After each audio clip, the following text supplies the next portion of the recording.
उन्हाच्या तडाख्याने फळबागा धोक्यात, पाण्याअभावी झाडे वाळण्याच्या मार्गावर.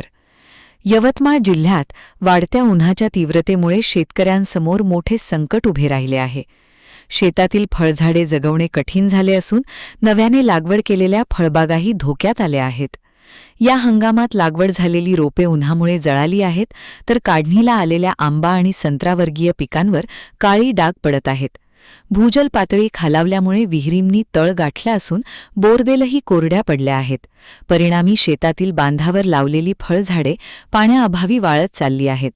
यामुळे फळबागधारक शेतकऱ्यांचे मोठ्या नुकसानाची शक्यता निर्माण झाली आहे. खूपच संतपत आहे ना, हे झाडावर परिणाम येते आणि चिमत आहे झाडं. विहिरीचं पाणी आटलं म्हणजे बुजून गेली ते. 50 फूट खोल आहे विहीर.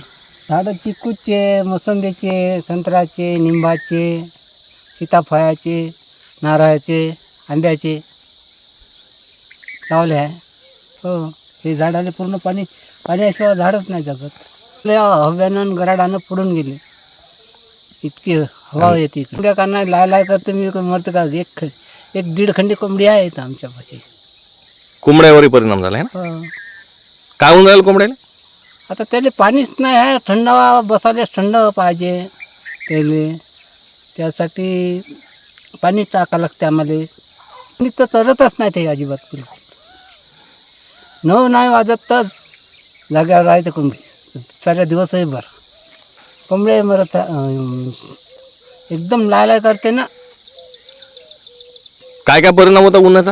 हां, उन्हाचा काय परिणाम होऊन राहिला? खूपच तपून राहिली ना जास्ताची. हं.